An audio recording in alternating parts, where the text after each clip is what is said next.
Hello दोस्तों, कैसे हैं आप लोग। उम्मीद है सारे भाई अच्छे होंगे और अपनी तैयारी में लगे होंगे। जैसा कि आपको पता है कि 17 मार्च को एग्ज़ाम होने वाला है यूपीपीसीएस का। तो आपकी तैयारी बहुत अच्छे से हो चुकी होगी, आप तैयारी कर रहे होंगे और कहीं ना कहीं डर भी बना होगा कि किस तरीके के क्वेश्चन आएंगे, इस बार होगा कि नहीं होगा, कैसे पढूं, क्या क्या पढूं, उन सब बातों में आप उलझे होंगे।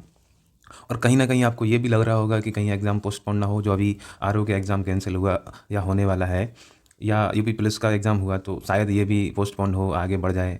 इन सब बातों से दूर हटते हुए हम अपनी तैयारी करते रहेंगे। और आज हम आपके लिए एक ऐसी चीज़ लेके आए हैं जिससे आपके डर को मैं कम कर सकता हूँ या कम हो जाएगा। आप इन क्वेश्चन को, जो हम आपके लिए अब इंतज़ार ख़त्म और एक्सपेक्टेड क्वेश्चन है ये, तो हम आपके लिए ये क्वेश्चन लेके आए हैं, इसलिए लेके आए हैं कि आपको लगे कि मेरी तैयारी लगभग अच्छी हो गई है। आप इन क्वेश्चन को करें, नहीं भी करें तो आप इनको रट के चले जाएँ, ये मान के चलिए कि मैं करूँ ना करूँ मुझे करने ही हैं। तो ये क्वेश्चन आपको करने ही करने हैं। अगर ये नहीं करोगे तो ये समझिएगा कि आप बहुत से क्वेश्चन जो एग्ज़ाम में मतलब हूबहू आने वाले हैं, वो आप करने से छूट जाएँगे। तो ये मन हो ना हो, आप इस क्लास को करिएगा ज़रूर। और इन क्वेश्चनों को कर लेते हैं। 500 क्वेश्चन प्लस सीरीज़ है, 500 भी हो सकते हैं, 2-4 ज़्यादा 2-4 कम। लेकिन ये मान के चलिए कि इतने क्वेश्चन में से आपके बहुत से क्वेश्चन आपको मिलने वाले हैं। 80 से 90% आपके क्वेश्चन इसी के आसपास क्वेश्चन रहेंगे। तो आज की सीरीज़ हम 3 क्लास में इसको ख़त्म करेंगे। तो आज हम पहली क्लास कर रहे हैं जिसमें लगभग 150 क्वेश्चन हमने बनाए हुए हैं। और ये क्वेश्चन आप ये मान के चलिए डिट्टो डिट्टो आने वाले हैं। सारे ना आए लेकिन उसके आसपास से क्वेश्चन बनेगा। तो आप इसको करके तब जाइएगा, 1 बार 2 बार 3 बार, या क्वेश्चन लिख लें, या फिर आप अपने इस वीडियो को कई बार देख के इसको याद कर लें कि क्वेश्चन कैसे कैसे हैं। तो चलिए अब शुरू करते हैं और पहला क्वेश्चन देखते हैं कि निम्नलिखित में से किसने भारतीय राष्ट्रीय कांग्रेस के कराची अधिवेशन को महात्मा गांधी की लोकप्रियता और सम्मान की पराकाष्ठा माना। यानी जो 1931 का अधिवेशन हुआ था कांग्रेस का, उसको महात्मा गांधी की लोकप्रियता और सम्मान की पराकाष्ठा माना था। किसने माना था? तो ऐसा माना था किसने? सुभाष चंद्र बोस ने। किसने माना था? सुभाष चंद्र बोस ने। अगला क्वेश्चन है कि निम्नलिखित में से किसने 1947 के कांग्रेस कमेटी की बैठक द्वारा विभाजन के प्रस्ताव के पारित होने को राष्ट्रवाद का संप्रदायवाद के पक्ष में समर्पण ये कहा था? तो किसने कहा था? तो ये आप देख रहे हैं कि डॉक्टर किचलू ने कहा था। इसमें मैंने कई क्वेश्चन ऐसे लगाए हुए हैं जो आपको हूबहू मिल सकते हैं, कुछ आप ऑप्शन के हिसाब से आपको क्वेश्चन मिलेंगे, तो सब करके जाने हैं। आप ये मान के चलिए कि सारे इंपॉर्टेंट क्वेश्चन हैं, ऐसे क्वेश्चन जो आपको कहीं पढ़ने को नहीं मिलेंगे, ये यहाँ स्पेशल बनाए गए हैं जो यूपीपीसीएस में स्पेशली पूछे जाते हैं।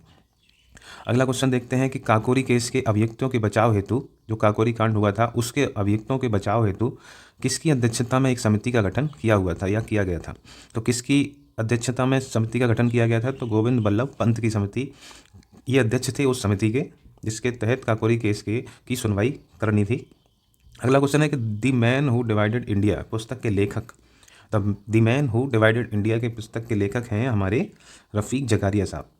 इंडिया डिवाइडेड आप जानते हैं किसने लिखी थी? लाल जवाहरलाल नेहरू ने, ठीक है।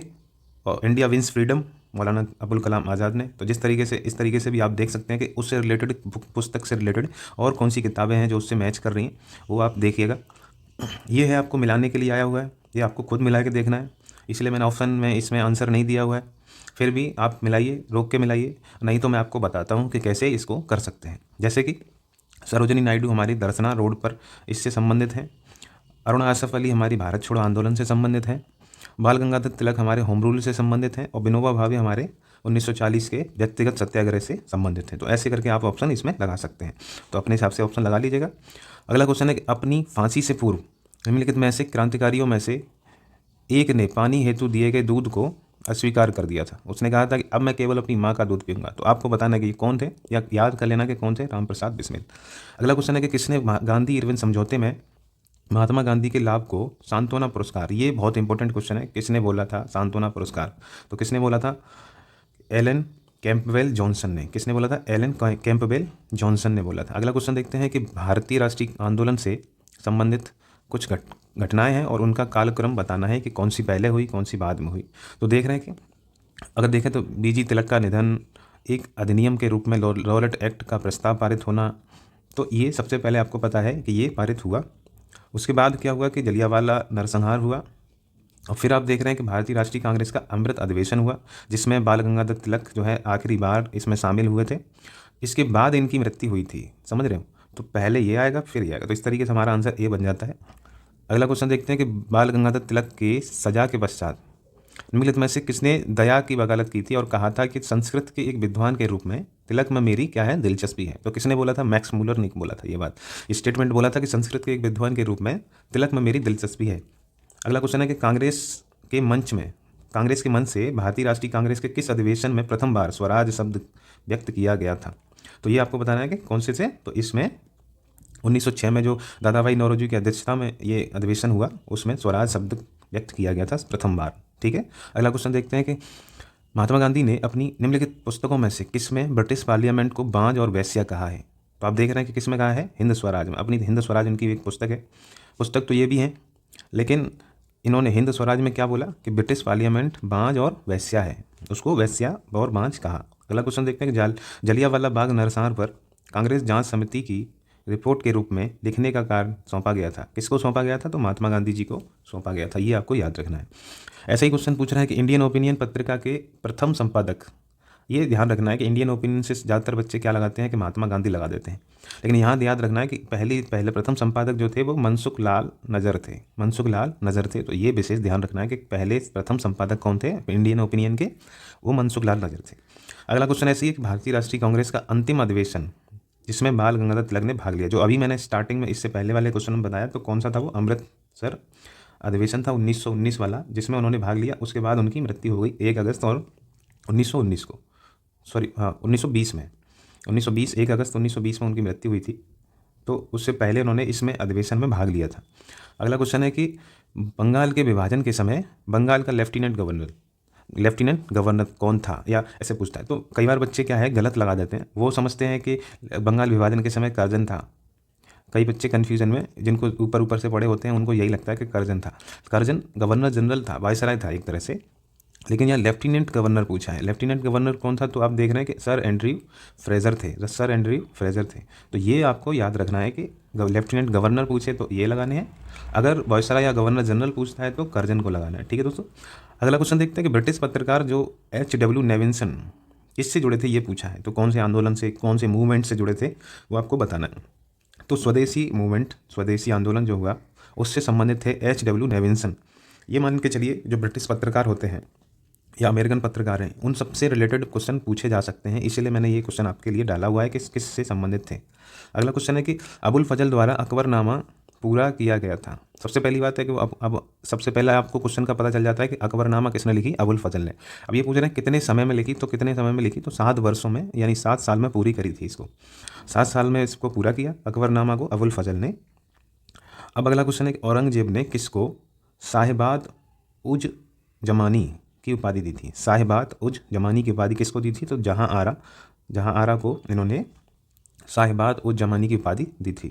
अगला क्वेश्चन देखते हैं कि बिना बेगार के किसने सुदर्शन झील का जीर्णोद्धार यानी कि उसका पुनर्निर्माण करवाया या उसकी मरम्मत करवाई?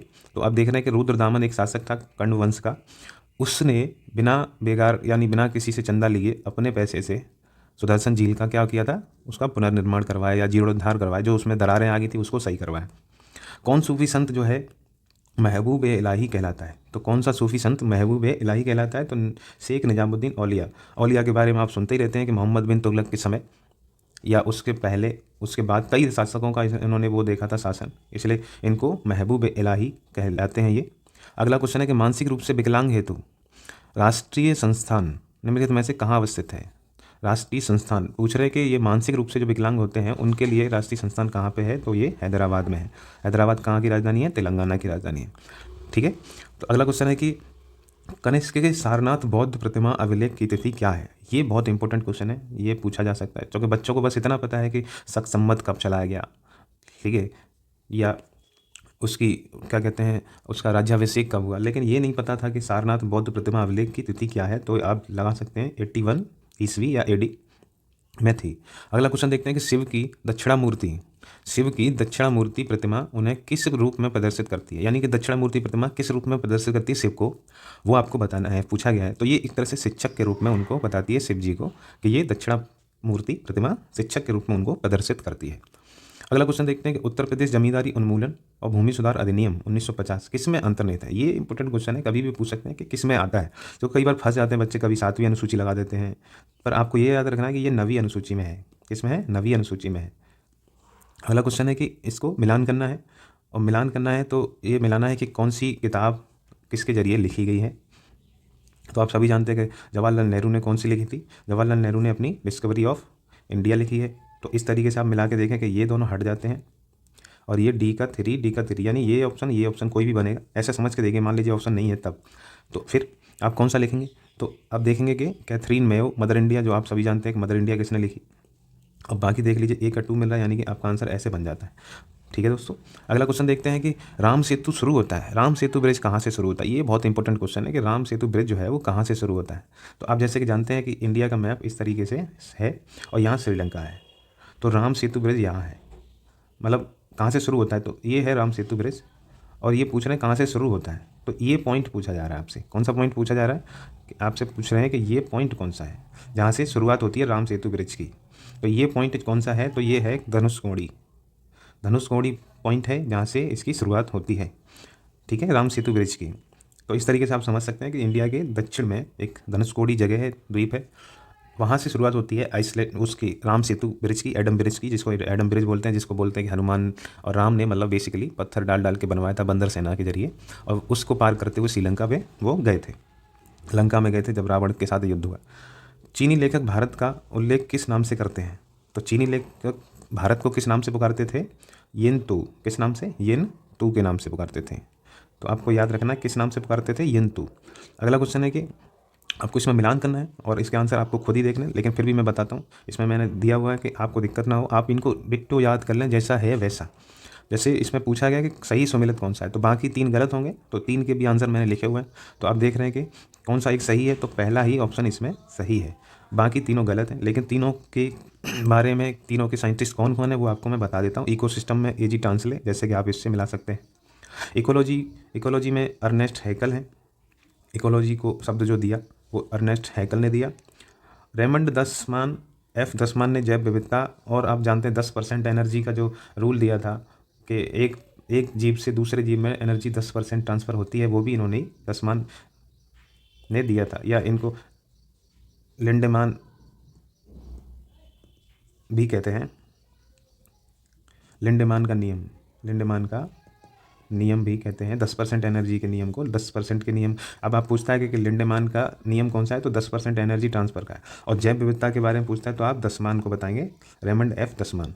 तो ये दोनों अलग हैं, सॉरी माफ़ करना। ये लिंडेमान ने बताया 10% एनर्जी ट्रांसफ़र का नियम और दसमान ने बताया जैव विविधता का। ठीक है दोस्तों, ये शब्द जो दिया वो दसमान ने दिया और लिंडेमान ने नियम दिया था 10% एनर्जी ट्रांसफ़र का। इकोलॉजी अर्नेस्ट हैकल, इकोसिस्टम के बारे में एजी टेंसले ने, और बायोस्फीयर रिजर्व के बारे में एडवर्ड सोएस ने दिया था। अगला क्वेश्चन देखते हैं कि इसमें आपको मिलान करना है कि कौन से ज़िले में कौन सी चीज़ें पाई जाती हैं। तो आप सभी जानते हैं कि फिरोजाबाद जो है वो चूड़ियों का शहर है, मेरठ जो है वो खेल के सामान का शहर है, और अलीगढ़ तालों के लिए फेमस है। तो इस तरीके से आप मिला सकते हैं। और बाकी चोर बचता है तो ए का आप 3 लगाइए, ए का 3 जहाँ होगा वो आंसर बनेगा, ए का 3 और बी का 4, ए का 3 बी का 4, यानी ये वाला आपका आंसर हो जाता है।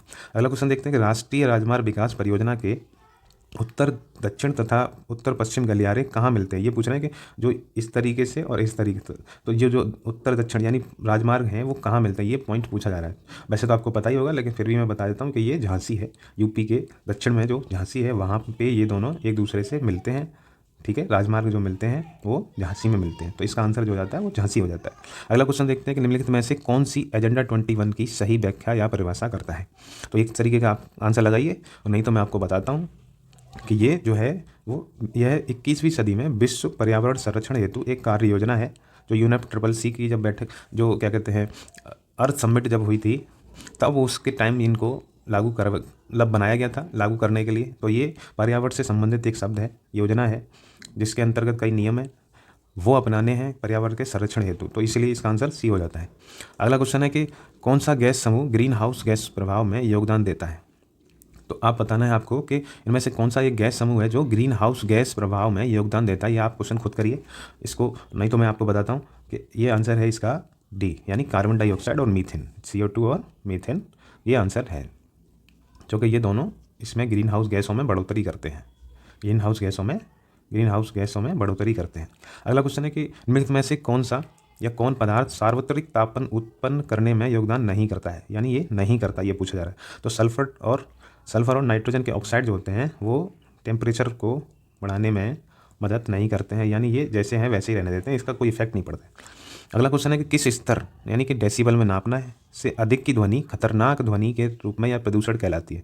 तो आपको जानना है कि कौन सी ध्वनि है जो हमें प्रदूषण यानी खतरनाक हमारे लिए ख़राब मानी जाती है। तो 80 डेसिमल से या उससे ऊपर, 80 डेसिमल या उससे ऊपर की ध्वनि जो है वो आपके खतरनाक प्रदूषण में आती है, ध्वनि प्रदूषण में आती है और खतरनाक स्तर होता है। आप सभी जानते हैं कि कानों के लिए अच्छी ध्वनि कौन सी होती है, अच्छी कौन से डेसिमल की ध्वनि होती है, तो वो 55 डेसिबल से 60 डेसिबल तक हो, तब तो अच्छी है वो, यानी कि लगभग 55 डेसिमल से 60 डेसिबल की ध्वनि जो होगी वो आपके कानों के लिए अच्छी मानी जाती है, और 75 या 80 से ऊपर की ध्वनि आपके कानों के लिए अच्छी नहीं मानी जाती। जैसा कि आप मोबाइल में देखते हैं तो उसमें भी 75 से ऊपर जाने पर वो आपको वार्न करता है कि इससे ऊपर जाने पर आपके कानों में दिक्कत आ सकती है। अगला क्वेश्चन है कि कथन दे रखा है और कारण दे रखा है, इसको आप ऐसे ही याद कर लीजिए कि मरुस्थल शाश्वत ऊर्जा प्रदान उत्पादन के प्रभावकारी स्रोत हो सकते हैं। ठीक है, तो मरुस्थल जो होते हैं वो शाश्वत ऊर्जा यानी potential source of generating universal energy के प्रभावकारी स्रोत हो सकते हैं। वहीं के कारण कह रहे हैं कि जितनी ऊर्जा मानव जाति एक वर्ष में उपभोग करती है, यानी एक साल में जितना हम लोग यूज करते हैं, उससे अधिक ऊर्जा मरुस्थल जो है वो 6 घंटे में सूर्य से प्राप्त कर लेते हैं। तो ये दोनों बात सही है और दोनों व्याख्या भी कर रहे हैं। ये बात आपको याद रखनी है कि दोनों बातें सही हैं और दोनों व्याख्या भी कर रहे हैं। ये आप अपनी कॉपी में लिख लीजिए कि ये आपको ऐसा ही क्वेश्चन मिल सकता है। अगला क्वेश्चन है कि ऐसे आपको मिलान करना है। कैसे मिलान करना है? तो आपको पता होना चाहिए कि कौन सा वन जैव मंडल यानी बायोस्फीयर रिजर्व जो है वो कहाँ पे है, कौन से राज्य में है। तो आप सभी जानते हैं कि नौकरेक कहाँ पे है, तो नौकरेक आपका हिमालय में है। मानस आप जानते हैं असम में है, और आपका दिवांग और दिहांग जो है वो अरुणाचल प्रदेश में है। अगस्त मलाई आपका कहाँ होगा, केरल में होगा। तो इस तरीके से आप लगा सकते हैं कि ए का 3 आपका हो जाता है इस तरीके से, बी का 2, तो इस तरीके से आप लगा लेंगे, आपका बन जाएगा। अगला क्वेश्चन है कि प्रशीतन खाद्य परिरक्षण में मदद करता है। प्रशीतन खाद्य परिरक्षण में मदद करता है। जो आपके हम लोग जैसे फ्रिज में आप सामान रख देते हैं तो क्यों लंबे समय तक अच्छा बना रहता है, वो बात ये कर रहा है। तो ये कह रहे हैं कि क्योंकि हम अगर किसी को प्रशीतन में रख देते हैं किसी सामान को, तो वो उसकी जैव रासायनिक अभिक्रिया की दर कम करके, यानी उसकी दर कम हो जाती है, इसी वजह से वो लंबे समय तक सामान अच्छा बना रहता है। इसलिए इसका आंसर जो है वो बी हो जाता है। अगला क्वेश्चन है कि वायुमंडल में उपस्थित ओजोन द्वारा निम्नलिखित में से निम्नलिखित विकिरण अवशोषित किया जाता है। तो किसको, जो ओजोन है वो किसको अवशोषित करती है? तो आप सभी जानते हैं कि अल्ट्रावायलेट बैगनी यानी पराबैंगनी किरणों को ये अवशोषित करती है और हमारी सुरक्षा करती है, आँखों को, स्किन को उनसे प्रोटेक्ट करती है। अगला क्वेश्चन है कि बच्चों में प्रोटीन की न्यूनता का कारण जो रोग उत्पन्न होता है, यानी प्रोटीन की कमी से जो बच्चों में रोग होता है उसको क्या बोलते हैं? तो मैरास्मस होता है। इसमें मोटापा, पेट मोटा हो जाना, हड्डियाँ कमज़ोर हो जाना, समझ रहे हैं? तो इस तरीके से होता है, उसकी लंबाई और शरीर नहीं बढ़ता है, पेट बढ़ने लगता है, तो ये मैरास्मस की समस्या प्रोटीन की कमी से हो जाती है। अगला क्वेश्चन है कि निम्नलिखित वायु प्रदूषकों में से कौन रक्त धारा को दुष्प्रभावित कर मौत उत्पन्न कर सकता है? तो कौन है तो रक्त धारा को कर सकता है? तो कार्बन मोनोऑक्साइड, अगर यानी कि CO यूज अगर आपके अंदर चली जाती है तो वो रक्त धारा को दुष्प्रभावित कर मौत का कारण बन सकती है। अगला क्वेश्चन देखते हैं कि दंत चिकित्सा द्वारा चिकित्सक जो डॉक्टर होते हैं वो दांतों के रोगों की जांच के लिए कौन से दर्पण का यूज़ करते हैं? आप सभी जानते हैं, या तो नहीं जानते हैं तो जान लीजिए कि अवतल लेंस होता है वो, जिसका वो यूज़ करके पता करते हैं कि दांतों में क्या समस्या है। इसी का आंखों के लिए भी यूज़ किया जाता है। तो अगला क्वेश्चन देखते हैं कि निम्नलिखित रोगों में से कौन टाइगर मच्छरों द्वारा संचारित नहीं होता है? जो टाइगर मच्छर एक टाइप है, तो उससे कौन सी बीमारी जो है इनमें से वो संचारित नहीं होती है? तो जापानी एनसेफेलाइटिस जो है वो इनसे संचारित नहीं होती है। ये विशेष ध्यान रखना है। अगला क्वेश्चन है कि टेलीविज़न के दूरस्थ नियंत्रण के लिए यानी कि हमारे रिमोट से काम जो करता है, उसके लिए रिमोट से हम बैठ के दूर से टीवी को देखते हैं और उसको चैनल चेंज करना, ऑफ करना, आवाज़ बढ़ाना, कम करना, वो सब करते हैं, तो वो विद्युत चुम्बकीय विकिरण का उपयोग किया जाता है। तो वो कह रहे हैं कि इनमें से कौन सी जो है वो विकिरण है जिसका हम यूज़ करते हैं? तो इंफ्रारेड यानी अवरक्त किरणों का हम यूज़ करते हैं, और इसके ज़रिए हम अपने टेलीविज़न और भी कई चीज़ें हैं जिनको रिमोट से कंट्रोल कर लेते हैं दूर से। अगला क्वेश्चन है कि सूर्य के प्रकाश के अदृश्य भाग से प्रकाश संश्लेषण किया जाता है किसके द्वारा?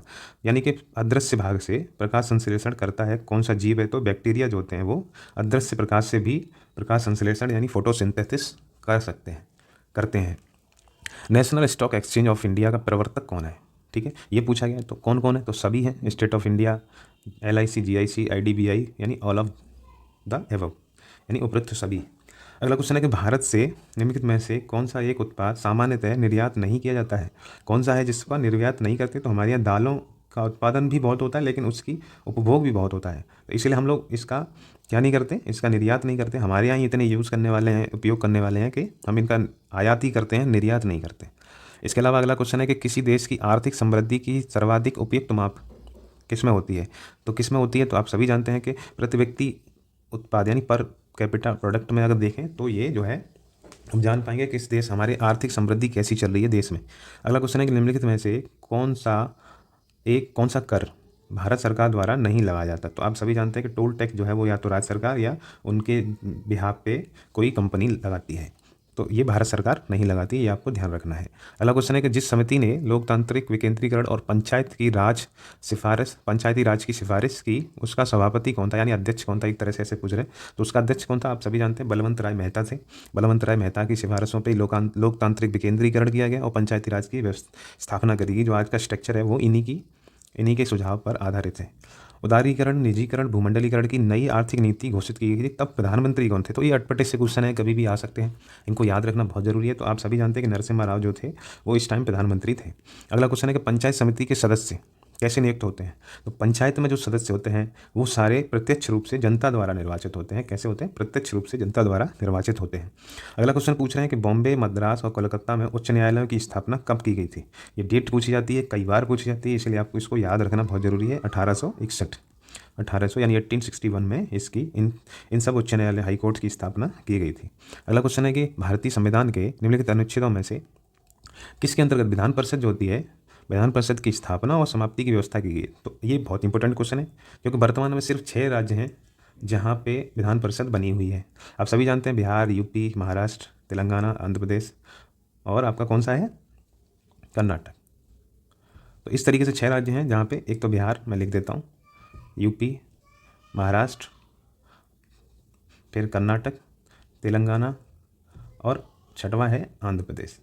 इन राज्यों में ही केवल हमारी विधान परिषद है। और ये किस अनुच्छेद के तहत बनती है? तो आप सभी जानते हैं कि 169 के तहत संसद जो होती है वो इसको बना सकती है और समाप्त भी कर सकती है। तो ये आपको याद रखना है कि आर्टिकल 169 जो है वो इसके अंतर्गत आता है कि विधान परिषद बना सकती है संसद और समाप्त भी कर सकती है। अगला क्वेश्चन है कि निम्नलिखित में से कौन राज्य सरकार तथा स्थानीय शासन के बीच राजस्व बंटवारे के लिए उत्तरदायी है? तो कौन होता है? तो आप सभी जानते हैं कि राज्य का जो वित्त आयोग होता है वो उत्तरदायी होता है राज्य सरकार और स्थानीय शासन के बीच राजस्व बंटवारे के लिए।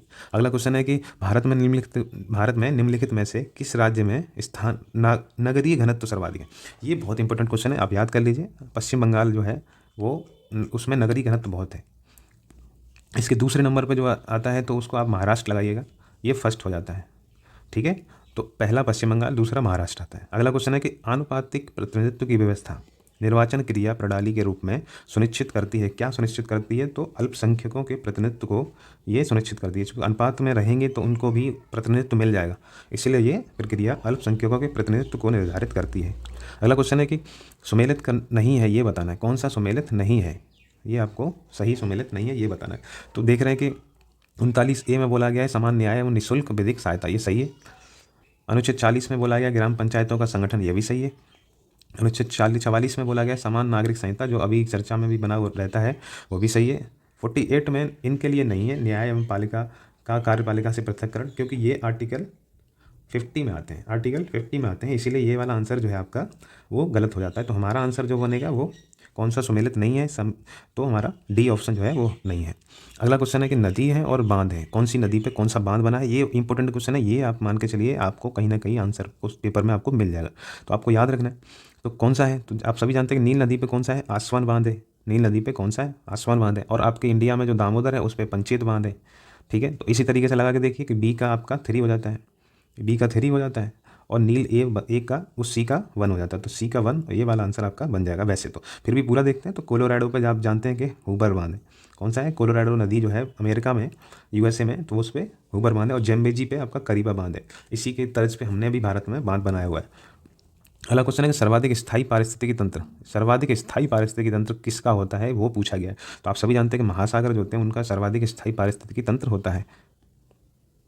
अगला क्वेश्चन है कि निम्नलिखित संघ शासित राज्यों में स्त्री साक्षरता के जनगणना के अनुसार उच्चतम कौन सा है? तो स्त्री साक्षरता किस यूटी में सबसे ज़्यादा है वो आपसे पूछा गया है। तो आपके लक्षद्वीप में इसकी साक्षरता महिलाओं की सबसे ज़्यादा है, ये आपको याद रखना है। ये अलग सा क्वेश्चन है, बाकी आपको सब जनगणना में पता ही होगा, ये कभी भी पूछ सकता है, तो इसलिए आपको इसको भी ध्यान रखना है। सेंसस 2011 के हिसाब से, कैसे, सेंसस 2011 के हिसाब से ये आपका आंसर बनेगा। अगला क्वेश्चन है कि ये कोयला क्षेत्र है और देश है, इसमें मिलान करना है कि कौन सा है, इसलिए क्योंकि ये वाला क्वेश्चन अभी बहुत इंपॉर्टेंट है, क्योंकि अभी यूएस और रसिया, यूक्रेन, इजराइल, इन सब में आपस में देख रहे हो खींचातानी चलती रही है, तो आपको बहुत जानना जरूरी है कि ये कहाँ पे कौन से जगह पे हैं। तो आप देख रहे हैं कि डोनाल्ड टस्क, जो आप सभी को पता है कि अभी चर्चा में बहुत ज़्यादा था, तो वो कौन सा था, वो यूक्रेन में था। और कुछ नेट्स जो रसिया का था वो भी चर्चा में था। तो इन दोनों के बेस पे भी आप आंसर लगा सकते हैं कि आपका आंसर बी हो जाता है। उसके अलावा भी आप लगा लीजिए, सी का 2 हो जाता है और इसका जर्मनी का सार हो जाता है। अगला क्वेश्चन है कि निम्नलिखित नदियों में से किसका उद्गम भारत में नहीं है। तो आप सभी जानते हैं कि सतलज नदी जो है वो कैलाश पर्वत से, तिब्बत से निकलती है और सिपकीला दर्रे के होते हुए वो भारत में एंट्री करती है, सिपकीला दर्रे से, तो इसीलिए इसका आंसर जो है वो ए हो जाता है। ऐसे ही अगला क्वेश्चन है कि बेतार संचार पृथ्वी की सतह को निम्नांकित द्वारा परावृत किया जाता है। तो बेतार यानी कम्युनिकेशन से संबंधित जो भी चीज़ें, जो उपग्रह छोड़े जाते हैं, वो कहाँ से होते हैं, किससे संबंधित होते हैं, तो आप सभी जानते हैं कि आयन मंडल से संबंधित होते हैं, वहीं पे स्थापित किए जाते हैं। अगला क्वेश्चन है कि उद्योग और स्थान पूछा जा रहा है, कौन सा उद्योग कौन से स्थान पर है, ऐसा क्वेश्चन आपसे पूछा जा रहा है। तो सभी जानते हैं कि आप लगा सकते हैं कि भिलाई में क्या है, भिलाई में क्या है, भिलाई में क्या है, लोह एवं इस्पात, तो इसी के आसपास आप आंसर लगा सकते हैं। सी का जो आंसर बनेगा वो ये बनेगा। ठीक है दोस्तों, यानी ऐसे आप देख सकते हैं कि टीकागढ़, ये इसमें टीकागढ़ में कागज़, बी का 4 यानी कि लखेरी में सीमेंट, और अम्बाला सी का 2 और डी का 1, तो इस तरीके से आंसर ये बन जाता है। अगला क्वेश्चन देखते हैं कि उद्योग फिर से हैं और केंद्र पूछे गए हैं, कौन सा केंद्र कहाँ है। तो आप देख लीजिए, आपके आंसर इसमें बनना चाहिए। ये क्वेश्चन आपसे पूछे ही जाएंगे, ये इंपॉर्टेंट, इतने क्वेश्चन इंपॉर्टेंट हैं कि आप ये मत पूछिए कि बस इसमें क्या छोड़ूं क्या नहीं, सारे करके जाने हैं। एक भी क्वेश्चन छोड़ना मतलब बहुत आपके लिए घाटा दे सकता है कोई भी क्वेश्चन। तो इस तरीके से आप देख लीजिए कि एक JK नगर, एल्यूमिनियम JK नगर, बी का आपका मलाज खंड है, ठीक है, तांबे के लिए, और सी का 2 है, यानी सी का 2 जो है जस्ता, वो टुंडू, ये सब राजस्थान है इधर वाले, और ये जो ये राजस्थान के हैं, और ये आपका जूट के लिए तो आप सभी जानते हैं कि भाटपाड़ा जो पश्चिम बंगाल में होगा। अब अगला क्वेश्चन है, निम्नलिखित में से कौन भारत के प्राकृतिक बंदरगाह हैं। ये बहुत अच्छा क्वेश्चन है, ये मान के चलिए, ये पूछ रहा है नेचुरल, जो आपके नेचुरल वो हैं, नेचुरल बंदरगाह हैं वो कौन से हैं, ये पूछा जा रहा है। तो आपको पता है कि 2 यानी कोच्चि और आपका विशाखापट्टनम, सबसे गहरा बंदरगाह विशाखापट्टनम आंध्र प्रदेश, और ये कोच्चि केरल, ये दोनों कैसे बंदरगाह हैं, प्राकृतिक बंदरगाह हैं। कैसे बंदरगाह हैं, प्राकृतिक बंदरगाह। बाकी ये जो है वो नेचुरल है, वो सॉरी आर्टिफिशियल है, बनाए गए हैं अपने ट्रांसपोर्ट को बढ़ाने के लिए भारत सरकार द्वारा। अगला क्वेश्चन है, निम्नलिखित में से देशांतरों में कौन सा भारत की प्रामाणिक मध्याह्न रेखा कहलाता है। चूँकि प्रामाणिक मध्याह्न रेखा पूछता है तो आप कंफ्यूज हो जाएंगे, बेसिकली वो IST पूछ रहा है, इंडियन स्टैंडर्ड टाइम जो पूछ रहा है उसकी पूछ रहा है, तो आपका आंसर जो बनेगा 82.5 ईस्ट, यानी पूर्वी जो है वो इलाहाबाद से या मिर्ज़ापुर से जो गुजरती है, इलाहाबाद के नैनी से आप पढ़े होंगे, ये ना पढ़े हो तो आप मिर्ज़ापुर पढ़े होंगे कि यहाँ से ये गुजरती है, तो आपका आंसर कोई भी इसमें से हो सकता है। ये 82.5 रेखा ईस्ट जो है वो जो गुजरती है। ऐसे ही आपको सुमेलित नहीं है, ये अगला क्वेश्चन में बताना है, तो आप बताएंगे कि लेपू लेक उत्तराखंड में है, रोहतांग हिमाचल प्रदेश में है, पालघाट केरल में है, लेकिन हमारा नाथुला जो है वो सिक्किम में है। कहाँ है, सिक्किम में है, तो हमारा आंसर जो हो जाता है वो प्रथम हो जाता है, पहला हो जाता है कि सुमेलित नहीं है। अगला क्वेश्चन देखते हैं कि 1942 में कांग्रेस के बम्बई अधिवेशन में किसके द्वारा भारत छोड़ो प्रस्तावित किया गया था। तो आप सभी जानते हैं कि जवाहरलाल नेहरू ने इस प्रस्ताव को उस सभा में रखा था, अधिवेशन में रखा था। अगला क्वेश्चन है कि आज़ाद हिंद फौज के अधिकारियों के लाल किले में जो मुकदमा चला था उसकी अध्यक्षता किसने करी थी, वकालत की थी। तो आप सभी जानते हैं किसने करी थी, सर TB सप्रू। इसमें जो अध्यक्ष थे वो आपको भी याद रखने चाहिए, भूलाभाई देसाई। कौन से, भूला भाई देसाई। इस जो समिति बनी थी वकीलों की, उसके अध्यक्ष थे। बाकी इसमें ये इंपॉर्टेंट व्यक्ति थे सर TB सप्रू। अगला क्वेश्चन ऐसे ही देखेंगे, तो अगला क्वेश्चन आपके सामने जैसे कि है, माउंटबेटन योजना आधार बनी, तो किसका आधार बनी थी। आप सभी जानते हैं देश के विभाजन का आधार बनी थी हमारी माउंटबेटन योजना। जो माउंटबेटन की अध्यक्षता में बनी थी वो हमारी देश के विभाजन के लिए, जैसे पाकिस्तान और हिंदुस्तान 2 देश बने थे। किसने कहा था कि तिलक भारतीय शांति का जनक है। ये इंपॉर्टेंट क्वेश्चन है, बहुत इंपॉर्टेंट क्वेश्चन है। तो आप सभी जानते हैं कि ये B चिरोल थे जिन्होंने कहा था कि तिलक जो है वो भारतीय शांति के जनक हैं। इसके एवज में तिलक जी ने इनके ऊपर मानहानि का केस भी किया था, आप सभी जानते होंगे। अगला क्वेश्चन है कि निम्नलिखित में से भारतीय राष्ट्रीय कांग्रेस के किस अधिवेशन में महात्मा गांधी ने कहा था, गांधी मर सकते हैं परंतु गांधीवाद हमेशा बना रहेगा। तो आप सभी जानते हैं कि कराची का अधिवेशन जिसमें सुभाष चंद्र बोस ने उनको उनकी कहा था कि ये उनकी पराकाष्ठा है, उनको सम्मान की, उसी अधिवेशन में उन्होंने कहा था गांधी जी ने कि गांधी मर सकता है लेकिन गांधीवाद नहीं मर सकता। अगला क्वेश्चन है कि निम्नलिखित में से किस आंदोलन के साथ अरुणा आसफ अली जुड़ी थी। तो आप सभी जानते हैं, इससे पहले क्वेश्चन किया हुआ है, उसमें था कि भारत छोड़ो आंदोलन से ये संबंधित थी। तो जैसा कि आपको पता है कि अरुणा आसफ अली किससे संबंधित थी, वो भारत छोड़ो आंदोलन से संबंधित थी। अगला क्वेश्चन देखते हैं कि जलियांवाला बाग हत्याकांड जो है के विरोध में निम्नलिखित में से किसने वायसराय के कार्य परिषद से त्यागपत्र दे दिया था। तो किसने दिया था, आप सभी जानते हैं कि श्री शंकर नारायण या नायर जो थे, सर शंकर नायर, इन्होंने कार्य परिषद से इस्तीफा दे दिया था वायसराय की जलियांवाला बाग हत्याकांड से। वो आप सभी जानते हैं कि 1919 में 13 अप्रैल को हुआ था। तो इस तरीके से आपका आंसर बन जाता है सी। अगला क्वेश्चन देखते हैं कि किसने सर्वप्रथम भारत के लिए औपनिवेशिक स्वराज की मांग की थी। किसने की थी औपनिवेशिक स्वराज की मांग? तो सर तेज बहादुर सप्रू और जयकर ने करी थी। किसने करी थी? सर तेज बहादुर सप्रू और जयकर ने औपनिवेशिक स्वराज की मांग की थी। ठीक है। अगला क्वेश्चन देखते हैं कि अकबर की इच्छानुसार किसने रामायण का फारसी में अनुवाद किया था। अकबर की इच्छानुसार किसने रामायण का फारसी में अनुवाद किया था। तो आप सभी जानते हैं अब्दुल कादिर बदायूनी ने किया था। अब्दुल कादिर बदायूनी ने अनुवाद किया था रामायण का फारसी में। अगला क्वेश्चन है कि निम्नलिखित में से किसने जहांगीर के विरुद्ध विद्रोह किया था। जहांगीर के विरुद्ध विद्रोह किसने किया था? तो ये बताना है कि इसमें कौन कौन से थे जिनने जहांगीर के विरुद्ध विद्रोह किया। तो आप सभी जानते हैं कि खुर्रम, बहावत खान और खुसरो, इन तीनों ने जहांगीर के विरुद्ध विद्रोह किया था। तो इसका आंसर कौन सा हो जाता है? डी। अगला क्वेश्चन देखते हैं कि निम्नलिखित में से कौन सा युग्म जोड़ा जो है वो सही सुमेलित नहीं है। तो कौन सा जोड़ा है वो सही सुमेलित नहीं है? तो इस तरीके से आप लगाएंगे कि दास्ता का अंत, ये वाला ऑप्शन जो है वो गलत है। ये ऑप्शन आपका गलत है क्योंकि दास्ता का अंत किसने किया था? एलन बरो ने किया था। जो गवर्नर जनरल था एलन बरो, उसने इसको ख़त्म किया था दास प्रथा को, इसीलिए इसका आंसर जो हो जाता है वो डी आंसर हो जाता है। अगला क्वेश्चन है कि फिरोज तुगलक द्वारा स्थापित दारुल सफ़ा क्या था। तो दारुल सफ़ा क्या था? तो आपको बताना है कि दारुल सफ़ा क्या था। तो एक खैराती अस्पताल था। क्या था? खैराती अस्पताल था। अगला क्वेश्चन देखते हैं कि गौतम बुद्ध द्वारा अपने धर्म में दीक्षित किया जाने वाला अंतिम व्यक्ति कौन था। तो अंतिम व्यक्ति पूछ रहे हैं तो कौन था वो आप सभी जानते हैं कि सुबुद्ध था। नहीं भी जानते तो याद कर लीजिए, यह क्वेश्चन कई बार पूछा गया है और पूछ सकते हैं आपसे।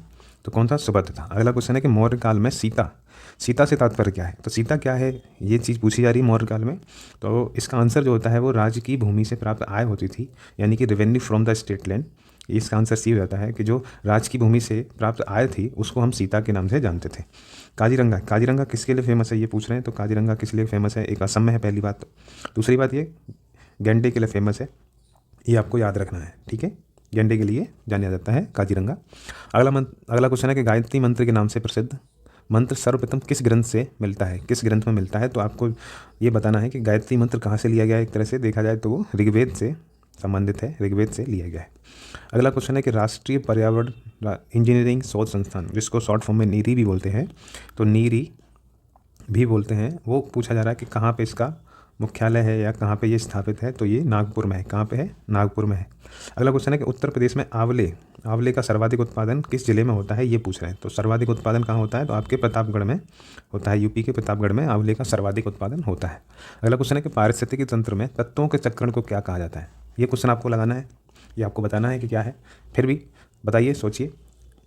और वैसे इसका आंसर जो बनेगा मैं आपको बता देता हूँ, आप अपने पॉज करके भी लगा सकते हैं आंसर को और फिर उसके बाद मेरा आंसर देख सकते हैं। तो इसका आंसर जो है वो जैव भू रासायनिक चक्र होता है। जैव भू रासायनिक चक्र होता है पारिस्थितिकी तंत्रों में तत्वों का चक्र। तत्व यानी एक जगह से दूसरे स्थान पर पहुँचते हैं, एक स्तर से दूसरे स्तर पर पहुँचते हैं। तो वो स्तर कौन सी, वो साइकिल कौन सी हो जाती है? जैव भू रासायनिक चक्र हो जाती है, बायोकेमिकल साइकिल होती है। अगला क्वेश्चन है कि सर्वाधिक जैव विविधता कहाँ पाई जाती है। अगला क्वेश्चन है कि सर्वाधिक जैव विविधता आपको इनमें से ऑप्शन में से कहाँ पे देखने को मिलेगी। तो अगला इस हिसाब से आप देख रहे हैं कि उष्णकटिबंधीय वर्षा वनों में होगी या शीतोष्णकटिबंधीय वनों में होगी या शंकुधारी वनों में होगी या ध्रुवीय वनों में होगी। तो आप कौन सा आंसर लगाएंगे आप देख लीजिए। इसका आंसर वैसे मैं बता देता हूँ कि उष्णकटिबंधीय वर्षा वन जो होते हैं वो विश्वत के आसपास के जो क्षेत्र होते हैं उनमें सबसे ज़्यादा जैव विविधता पाई जाती है। अगला क्वेश्चन है कि एक मनुष्य के जीवन को पूर्ण रूप से धारणीय करने के लिए आवश्यक न्यूनतम भूमि को क्या कहते हैं। तो इस तरीके का क्वेश्चन है कि आवश्यक न्यूनतम भूमि को क्या बोलते हैं। तो क्या बोलते हैं, आप सभी जानते हैं कि इकोलॉजिकल फुटप्रिंट बोलते हैं। क्या बोलते हैं? इकोलॉजिकल फुटप्रिंट बोलते हैं। इस तरीके से अगला क्वेश्चन है कि भारत के निम्नलिखित राष्ट्रपतियों में से कौन ट्रेड यूनियन आंदोलन से संबंधित रहा है। तो आपको बताना है कि कौन संबंधित रहा है। तो आप जानते हैं कि वी गिरी जो थे वो ट्रेड यूनियन आंदोलन से संबंधित राष्ट्रपति रहे थे उस टाइम। दो भिन्न समुदायों के बीच संक्रांति क्षेत्र क्या कहलाता है, ये आपसे क्वेश्चन करा जा रहा है। तो आपको बताना है कि क्या होता है। तो वो क्या होता है? वो इकोटोन होता है, जिसको जो संक्रमण क्षेत्र बोलते हैं जिसको। तो वो दो क्षेत्रों के बीच का क्षेत्र होता है, जैसे कि ये और इसके आसपास ये। तो ये वाला जो क्षेत्र होगा वो कौन सा होगा? वो इकोटोन कहलाएगा, जहाँ पे दोनों तरीके की विविधताएं पाई जाती हैं। अगला क्वेश्चन है कि भूमिगत जल को दूषित करने वाले अजैविक प्रदूषक हैं। भूमिगत जल को दूषित करने वाले अजैविक प्रदूषक कौन से हैं, ये पूछा जा रहा है। इनमें से आपको बताना है कि क्या वो बैक्टीरिया है, या वो शैवाल है, या विषाणु है, या आर्सेनिक। तो आप सभी जानते हैं कि आर्सेनिक अभी बिहार में बड़ी समस्या बनी हुई है। पानी में आर्सेनिक की वजह से बच्चों में बहुत बड़ी समस्या होती हैं। ऐसे ही अगला क्वेश्चन है कि इको मार्क उन भारतीय उत्पादों को दिया जाता है जो किससे संबंधित होते हैं? जो पर्यावरण के प्रति मैत्रीपूर्ण हो, यानी कि एनवायरमेंट फ्रेंडली हो, उनको हम कौन सा वो टैग देते हैं? Eco mark. अगला क्वेश्चन है कि 50 से अधिक देशों द्वारा सर्व समर्थित संयुक्त राष्ट्र का मौसम परिवर्तन समझौता कब प्रभावी हुआ, ये पूछा जा रहा है। कभी भी पूछ सकते हैं, ये तो डेट पूछ रहा है एक तरह से। तो आपको सीधा आंसर लगाना है 21 मार्च 1994, 1994। अगला क्वेश्चन है कि सूची दे रखी है, आपको मिलान करना है कि कौन सी बीमारी किसकी वजह से होती है। तो आपको लगाना है कि कौन सी बीमारी किसकी वजह से होती है। तो आप सभी जानते हैं कि प्लेग जो है वो जीवाणु से होता है, ठीक है। किससे होता है? जीवाणु से होता है। एड्स जो होता है वो विषाणु से होता है, वायरस से होता है, आप सभी जानते हैं। एड्स की समस्या आप देख रहे हैं कि भारत में पूरे विश्व में बनी हुई है। और आपका गंजापन जो होता है वो किसकी वजह से होता है? गंजापन जो होता है वो आपके फंगस की वजह से होता है, जो आपकी फफूंदी लग जाती है, फंगस लग जाता है, उसकी वजह से होता है। और मलेरिया जो आप जानते हैं प्रोटोजोआ की वजह से होता है। ये इंपॉर्टेंट क्वेश्चन है, आप इसको एट इट याद कर लें, जैसा है वैसा याद कर लें। अगला क्वेश्चन है कि निम्नलिखित में से कौन सा सही सुमेलित नहीं है। ये विशेष ध्यान रखना है कि नहीं है, ठीक है। तो कौन सा नहीं है? तो आप देख रहे हैं कि भारतीय वन प्रबंधन संस्थान जो है वो सही सुमेलित कोलकाता में ना होकर वो कहाँ पे है? भोपाल में है। कहाँ है? भोपाल में। ये आपका आंसर सही हो जाता है। बाकी तीनों आंसर सही हैं। कि पारिस्थितिकी विज्ञान का केंद्र कहाँ है? बेंगलुरु में।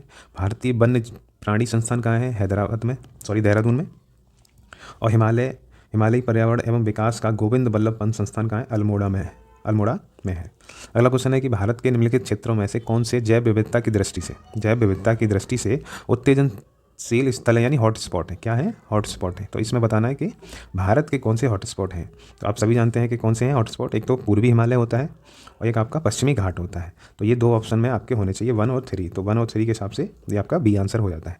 अगला क्वेश्चन देखते हैं कि डेंगू बुखार में मानव शरीर में निम्नलिखित में से किसकी कमी हो जाती है। तो डेंगू जब होता है तो उसमें किसकी कमी हो जाती है, ये क्वेश्चन आपसे किया गया है। तो आप सभी जानते हैं कि जब डेंगू हो जाता है तो आपकी प्लेट्स गिर जाती हैं, प्लेटलेट्स की समस्या हो जाती है।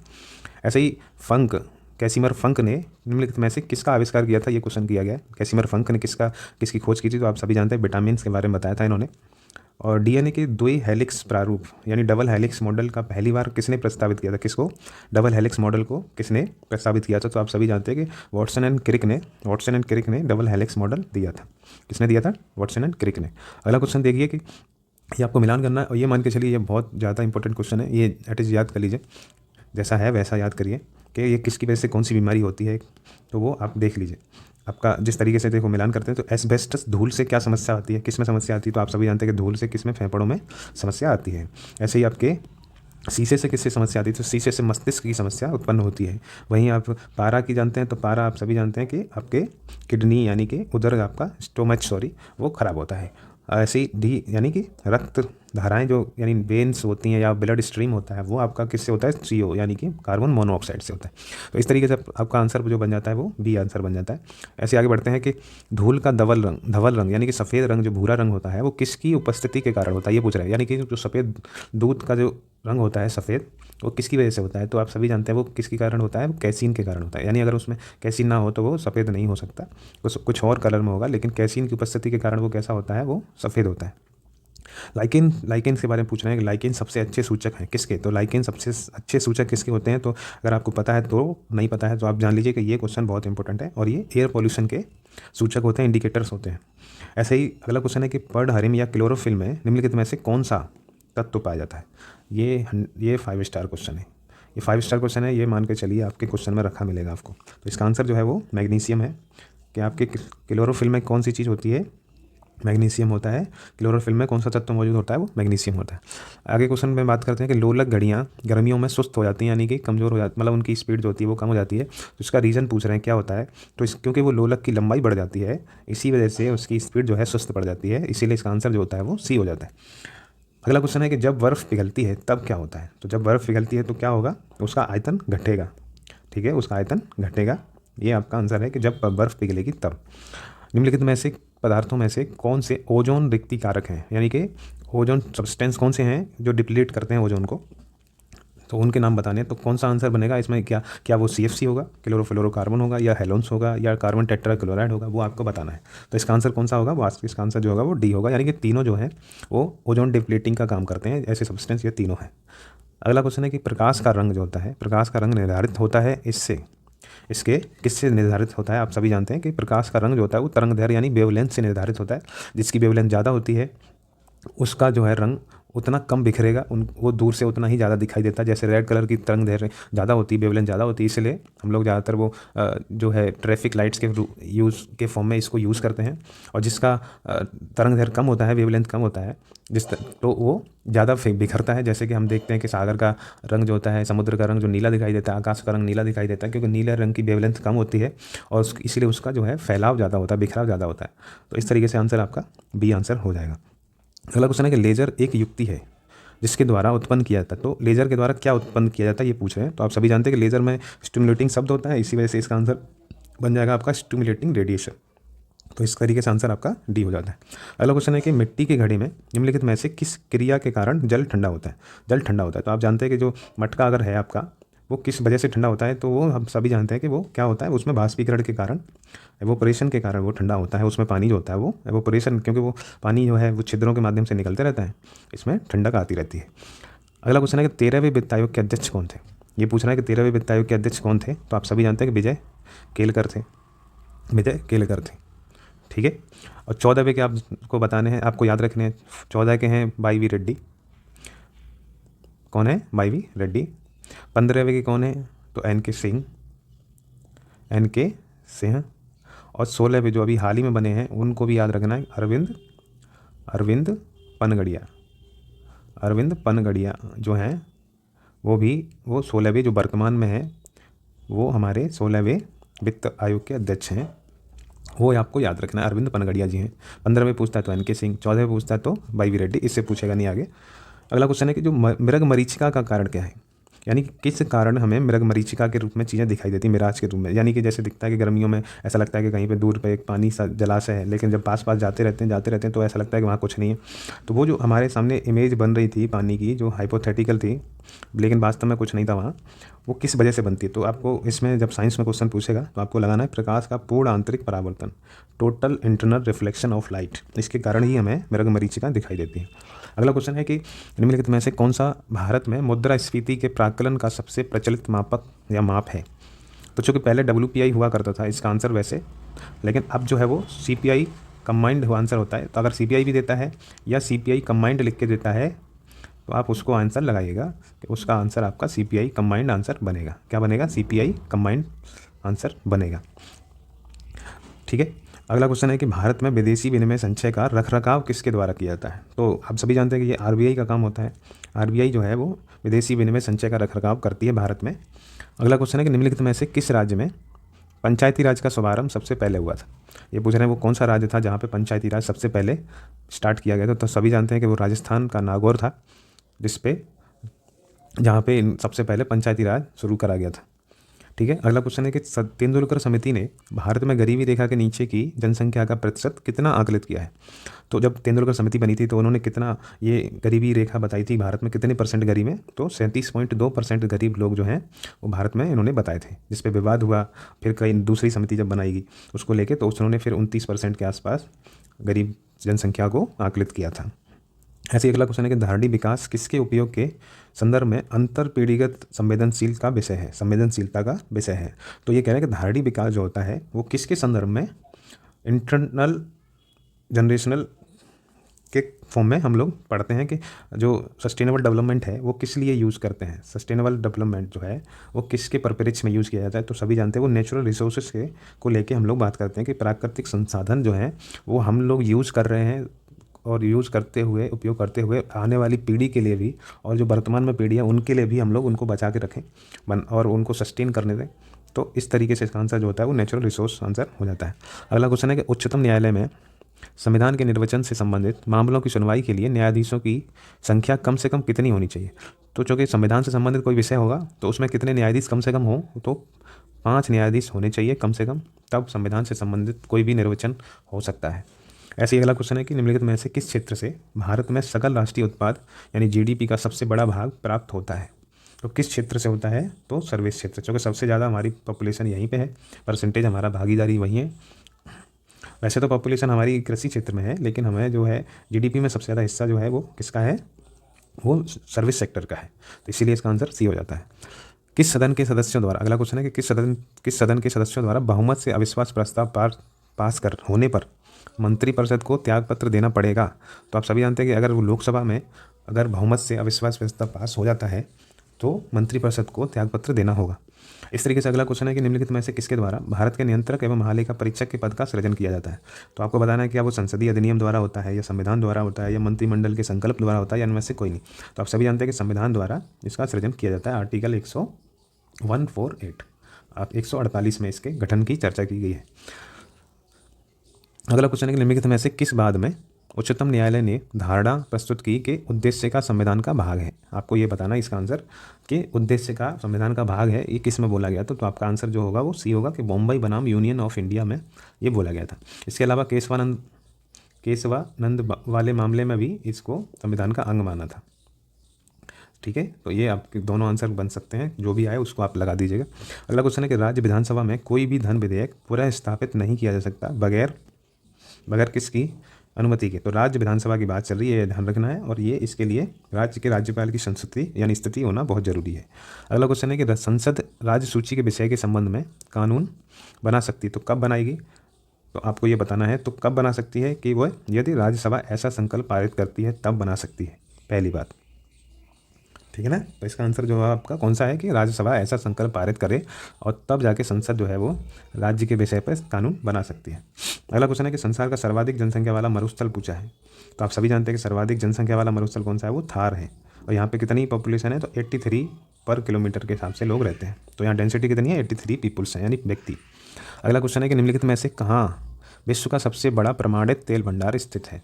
तो विश्व का सबसे बड़ा पूछा है, तो आप सभी जानते हैं कि वेनेजुएला में मराकैबो झील के पास ये विश्व का सबसे बड़ा तेल भंडार स्थित है, मराकैबो। तो ये आप याद कर लीजिए, मराकैबो पूछता है वो कि कहाँ पे है, तो वो कहाँ है, वेनेजुएला में है। निम्नलिखित युग्मों में से कौन एक सही सुमेलित नहीं है, ये आपको याद करना है कि कौन सा सुमेलित नहीं है और इसके साथ कौन से हैं, ये सीधी बात है। तो इसमें आप सब देख रहे हैं कि मसाई जो है वो पूर्वी अफ्रीका में है, ये बात सही है। नुबा कहाँ है, सूडान में है। फुलानी कहाँ है, पश्चिम अफ्रीका में। बंतू कहाँ है, सहारा, तो ये गलत है। तो बंतू जो है वो सहारा में नहीं है, बंतू जो है वो पूर्वी अफ्रीका, मध्य अफ्रीका और दक्षिण अफ्रीका, इन 3 जगह पे ये बंतू आपके मिलते हैं, देखने के लिए मिलते हैं, 1 2 और ये आपका ये। तो इस तरीके से आपका आंसर जो होगा वो बी होगा। अगला क्वेश्चन है कि निम्नलिखित में से कौन शीतोष्ण घास का मैदान नहीं है। शीतोष्ण घास का मैदान नहीं है, तो आपको आंसर लगाना है। तो आपका आंसर जो होगा वो सवाना होगा, क्योंकि सवाना शीतोष्ण की जगह उष्णकटिबंधीय है। बाकी ये सारे जैसे pampas Argentina, downs Australia, belt कहाँ पे है आपके, दक्षिण अफ्रीका। तो इस तरीके से आपका आंसर बनेगा। ये भी अफ्रीका में है लेकिन ये उष्णकटिबंधीय क्षेत्र में, इसलिए आपका आंसर जो होगा वो डी आंसर होगा। अगला क्वेश्चन है कि निम्नलिखित में से कौन एक प्रवाल व्यंजन का सबसे अधिक प्रभावी कारक है। तो कौन सा एक कारण है जिसके वजह से प्रवाल व्यंजन की घटनाएं होती है, आपको बताना है। तो कौन सी वजह होगी, मेन इंपॉर्टेंट सारी वजह हैं लेकिन इसमें मेन जो वजह है वो सागरी जल के सामान्य तापमान में वृद्धि, टेम्परेचर के बढ़ने की वजह से प्रवाल व्यंजन की समस्याएं बढ़ती जाती हैं। अगला क्वेश्चन है कि निम्नलिखित में से किस सागर में लवणता सबसे अधिक है। ये पूछ रहे हैं किस सागर में लवणता आप सभी जानते हैं प्रति 1000 में मापी जाती है। तो आपसे पूछा जा रहा है किस में है, तो आप सभी जानते हैं मृत सागर में लवणता इन ऑप्शन में सबसे ज़्यादा है। लेकिन अगर विश्व में सबसे ज़्यादा पूछे, विश्व में सबसे ज़्यादा अगर लवणता वाला जगह पूछता है तो आप कौन सी बताएंगे, वॉन झील। कौन सी, वॉन झील है, कहाँ पे है वो, टर्की में है। कहाँ है, टर्की में है। तो ये आपका आंसर हो जाएगा इस तरीके से कि टर्की की वॉन झील जो है वो 330 प्रति हज़ार की लवणता इसमें पाई जाती है वॉन झील में। ठीक है, 330 प्रति हज़ार की लवणता पाई जाती है वॉन झील में। वॉन झील कहाँ पे है? टर्की में। अगला क्वेश्चन देखिए कि निम्नलिखित में से किस देश ने सरकारी तौर पर परिवार नियोजन कार्यक्रम को सर्वप्रथम अपनाया था?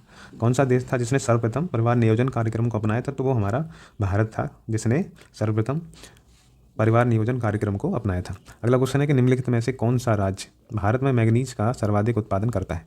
तो मैंगनीज का सर्वाधिक उत्पादन कौन सा राज्य करता है? वो आप सभी जानते हैं, कौन सा करता है? मध्य प्रदेश करता है।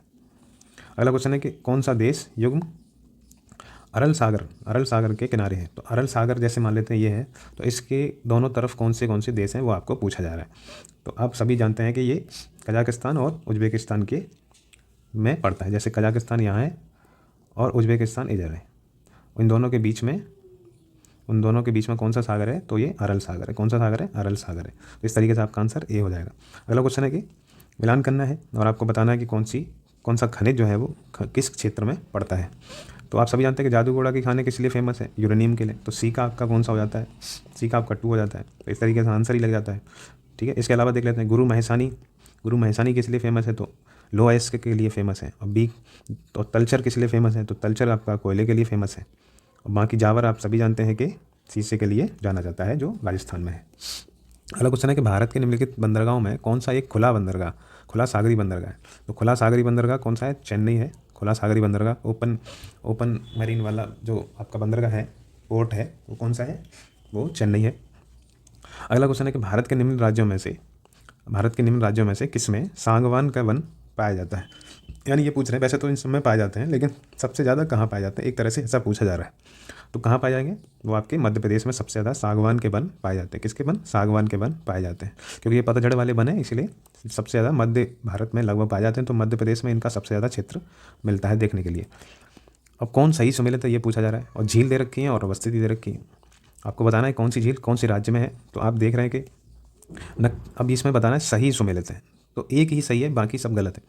तो आपको एक ही बतानी है, तो कौन सी झील आपकी सही होगी? तो आप बताइए कि लोनार कहाँ पे? आप सभी जानते हैं महाराष्ट्र में है। नक्की झील कहाँ है? आपके राजस्थान में है। ठीक है, पुलिकट झील जो है वो आपके कहाँ है? वो आंध्र प्रदेश और तमिलनाडु की सीमा पे है। तो बचता कौन है आपका? कोलेरू, जो आंध्र प्रदेश में है। तो आपका आंसर जो हो जाता है वो कोलेरू झील हो जाती है, जो आंध्र प्रदेश में है। तो इस तरीके से आप सब ये भी जान गए कि पुलिकट कहाँ है? आंध्र प्रदेश तमिलनाडु। नक्की झील कहाँ है? वो राजस्थान में है, अरावली पर्वत के पास। और लोनार झील कहाँ है? महाराष्ट्र में है। और कोलेरू झील आपकी आंध्र प्रदेश में हो जाती है। तो आपका आंसर जो है वो सी हो जाता है। अगला क्वेश्चन है कि अपने प्रदूषण के कारण निम्न में से कौन सी नदी जैविक मरुस्थल कहलाती है? तो आप सभी जानते हैं कि दामोदर को हम जैविक मरुस्थल नदी या जैव मरुस्थल वाली नदी बोलते हैं। अगला क्वेश्चन है कि मिलान करना है और बताना है कि कौन सा किसके साथ सही मैच करता है। तो आपसे पूछा जा रहा है कि कौन सी अधिवेशन कहाँ किसने किया था, अध्यक्षता किसने करी थी, ये पूछा जा रहा है, जो कांग्रेस के अधिवेशन हुए उसमें। तो आप सभी जानते हैं कि सब ना जानते हो तब भी सरोजिनी नायडू ने कहाँ की करी थी? कानपुर की करी थी। तो सी का जो 2 होता है वो उसके हिसाब से आंसर आपका ये सी हो जाता है। यानी आप देख रहे हैं कि ए का 3 यानी मद्रास, अंसारी जी ने कहाँ पर करी थी? मद्रास में। और पुरुषोत्तम दास टंडन ने नासिक में करी थी अधिवेशन की अध्यक्षता, और सरोजिनी नायडू ने कानपुर में करी थी। और डी का सुभाष चंद्र बोस ने, आप सभी जानते हैं, जिसमें अध्यक्ष बने थे सुभाष चंद्र बोस, हरिपुरा वाले में अधिवेशन में। तो इस तरीके से आपका आंसर जो होता है वो सी हो जाता है। अगला क्वेश्चन है कि निम्नलिखित कॉलेजों में सर्वप्रथम किसकी स्थापना हुई थी? तो इन कॉलेजों में से सबसे पहले किसकी स्थापना हुई? तो आप सभी जानते हैं हिंदू कॉलेज की स्थापना कलकत्ता वाले की सबसे पहले हुई थी। तो इसका आंसर जो है वो डी ए हो जाता है। अगला क्वेश्चन है कि किस अधिनियम ने भारतवासियों को अपने देश के प्रशासन में कुछ हिस्सा लेना संभव बनाया था? तो आपको ये बताना है किसने। तो 1833 का जो एक्ट बना था, चार्टर एक्ट था, उसके जरिए सबसे पहले भारतीयों को अपने देश में प्रशासन में हिस्सा लेने के लिए संभव बनाया था। तो इसका आंसर जो है वो आपका कौन सा हो जाता है? ए। अगला क्वेश्चन है कि समाचार पत्र दे रखें और उसकी भाषा, तो कौन सा समाचार पत्र किस भाषा में जारी किया गया या निकाला गया, वो आपसे पूछा जा रहा है। तो आपका आंसर बनेगा भारत मित्र जो है वो किस भाषा में जारी किया गया था? वो हिंदी में जारी किया गया। ऐसे ही आपका राष्ट्रमत जो समाचार पत्र था वो किस में था? वो गुजराती में था, वो किस में था? मराठी में था। और वहीं पे प्रजामित्र किस में था? तो आप वो लगाएंगे, किस में लगाएंगे? प्रजामित्र किस में लगाएंगे? वो आप गुजराती में लगाएंगे। नायक किस में लगाएंगे? तो नायक आप बंगाली में लगाएंगे। और ये आपका इधर हो जाता है इस तरीके से। तो आपका आंसर कौन सा है, वो सी है। अगला क्वेश्चन है कि निम्नलिखित में से किन आंदोलनों ने महिलाओं को घर की चारदीवारी से बाहर निकाला। ये आपके लिए बहुत इंपॉर्टेंट क्वेश्चन हो जाता है कि कौन से आंदोलन थे जिससे महिलाएं घर से बाहर निकली। तो देख रहे हैं स्वदेशी आंदोलन, होम रूल आंदोलन, असहयोग आंदोलन या सविनय अवज्ञा आंदोलन। इन चारों में से कौन कौन से थे। तो आप सभी जाने कि ये चारों के चारों में महिलाएं घर से बाहर निकली और आंदोलन में शामिल हुई थी। अगला क्वेश्चन है कि लंदन में ब्रिटिश इंडिया कंपनी के गठन के समय, लंदन में ब्रिटिश इंडिया कंपनी के गठन के समय भारत का निम्नलिखित में से कौन बादशाह था। ये पूछा गया है कि जब ईस्ट इंडिया कंपनी बनी तो उस समय भारत का शासक कौन था। तो अकबर, चूँकि आप सभी जानते हैं कि वो 600 के आसपास बनी थी, यानी कि 1598 में गठन हुआ, फिर चार्टर परमिशन मिली तो 16, तब कौन शासक था, वो अकबर था। अगला क्वेश्चन है कि प्रथम महायुद्ध के दौरान, यानी प्रथम विश्व युद्ध हुआ उस समय भारत की एक अनंतिम सरकार बनी थी जिसके प्रेसिडेंट राजा महेंद्र प्रताप थे। तो वो ये पूछ रहे हैं कि जो सरकार बनी थी, अंतरिम सरकार बनी थी, वो कहाँ थी, वो कहाँ थी, वो अफगानिस्तान में बनी थी। कहाँ बनी थी, अफगानिस्तान में बनी थी। तो ये आपसे क्वेश्चन पूछा जा सकता है, कई बार पूछा गया है, इसीलिए आपके लिए इंपॉर्टेंट बन जाता है। अगला क्वेश्चन देख लेते हैं कि वह प्रसिद्ध जैन आचार्य कौन थे जिनको अकबर ने बहुत सम्मानित किया था। अब आपको बताना है कौन से थे। तो हरविजय सूरी जो जैन आचार्य थे उनको इन्होंने अकबर ने बहुत सम्मानित किया था। अगला क्वेश्चन है कि निम्नलिखित में से कौन जहांगीरी चित्रकार थे। कौन जहांगीरी चित्रकार थे, बताना है कि कौन थे जहांगीरी चित्रकार, जहांगीर के समय कौन चित्रकार थे, ये पूछा गया है क्वेश्चन में बेसिकली। तो अबुल हसन और आका रिजा और अबुल हसन कौन इसके समय, यानी कि जहांगीर के समय चित्रकार हुआ करते थे। अगला क्वेश्चन है कि निम्नलिखित में से कौन महाभारत के तेलुगु अनुवादों के लिए विख्यात था। कौन महाभारत के तेलुगु अनुवादों के लिए विख्यात था, वो आपको बताना है। तो कौन कौन आपके लिए देखने के समझने वाली बात है। तो एक थे नन्नय और दूसरे थे टिक्कन। ये आप ऐसे ही याद कर लीजिए, अगर ऐसा क्वेश्चन आता है तो आप सीधा आंसर लगाइएगा सी, 3 और 4, नन्नय और टिक्कन जो महाभारत के तेलुगु अनुवादक थे। अगला क्वेश्चन है कि निम्नलिखित में से कौन सा बौद्ध पवित्र स्थल निरंजना नदी पर स्थित था। निरंजना जिसको आज फाल्गु नदी भी बोलते हैं, तो कौन सा था वो, आप सभी जानते हैं। तो बोध गया, जहाँ पे उनको ज्ञान की प्राप्ति हुई वो गौतम बुद्ध को, तो इसीलिए उसका आंसर ये हो जाता है। अगला क्वेश्चन है कि निम्नलिखित में से कौन संगम पत्तन पश्चिमी तट पर स्थित है। तो कौन सा पश्चिमी तट पर स्थित है, ये आपसे पूछे गए हैं। कौन से पत्तन जो हैं, जो पोर्ट हैं वो स्थित हैं। तो कौन से हैं, आप सभी देख रहे हैं कि तोंडी और मुसिरी जो हैं वो आपके पश्चिमी तट पर स्थित हैं। अगला क्वेश्चन है कि मिलान करना है, आपको बताना है कि कौन सी वैदिक नदियाँ हैं, उनके आधुनिक नाम क्या है। तो आप सभी जानते हैं परशुणी को क्या बोलते हैं, रावी बोलते हैं। सदानीरा को क्या बोलते हैं, सतुद्री को सतलज, सदानीरा को गंडक और कुभा को आप काबुल बोलते हैं। तो इस तरीके से आपका आंसर ए का 2 लगता है, तो आपका आंसर बी हो जाता है। ऐसे ही अगला क्वेश्चन है कि इनमें भी मिलान करना है और ये बताना है कि हड़प्पा के स्थल हैं और उनकी स्थिति कहाँ कहाँ है। तो आपसे पूछा जा रहा है। तो आप सभी जानते हैं कि मांदा जो है वो जम्मू कश्मीर में है, दायमा कहाँ है, महाराष्ट्र में है, राखीगढ़ी कहाँ है, हरियाणा में है, और कालीबंगा कहाँ है, राजस्थान में है। तो इस तरीके से आपका आंसर जो है वो सी हो जाता है। तो ये हमारे आखिरी क्वेश्चन था और इस तरीके से आप तैयारी करते रहिए। अगली वीडियो हम लेके आएंगे जिसमें और क्वेश्चन इस तरीके के क्वेश्चन रहेंगे जो बहुत इंपॉर्टेंट क्वेश्चन रहेंगे आपके लिए, और आप इन सारे क्वेश्चनों को 1 बार 2 बार 3 बार करके जाइए। ये मान के चलिए कि यहीं से आपको क्वेश्चन मिलने वाले हैं, नहीं तो आपको विकल्पों में से मिलेंगे, नहीं तो डिट्टो क्वेश्चन आपको रखा हुआ मिलेगा। आप अपना रिवीजन करते रहिए, इनको करना बहुत ज़रूरी है। इनको नहीं किया तो ये मान के चलिए कि आपको क्वेश्चन जो यहाँ से मिल सकते थे वो नहीं मिल पाएंगे। इन्हीं सब बातों के साथ हम अगली वीडियो भी लाएंगे, तो उसका इंतज़ार करते रहिएगा।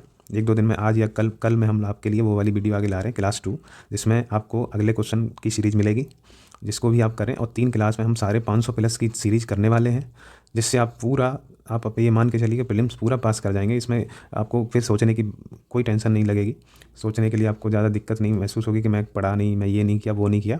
तो उन सब बातों को भूलकर आप अपने रिवीजन पे ध्यान दीजिए, टेस्ट सीरीज़ लगाइए, रिवीजन कीजिए और ये वाली क्लास करके जाइएगा, जिससे आपको बहुत फ़ायदा मिलने वाला है। चलिए दोस्तों, तब मिलते हैं फिर अगली वीडियो में। और आपका अपना दृष्टि फॉर ऑल एग्ज़ाम, इसको आप सब्सक्राइब कर लीजिए, बहुत ज़रूरी है। आपको नई नई अपडेट्स और नई नई क्लासेस के लिए आपको मिलती रहेंगी, और हमारा मोटिवेशन आप ही से है। आप देखते रहेंगे तो हम भी आपके लिए बहुत बेहतर चीज़ें लाते रहेंगे। तब तक के लिए मिलते हैं अगली वीडियो में। चलिए, धन्यवाद दोस्तों।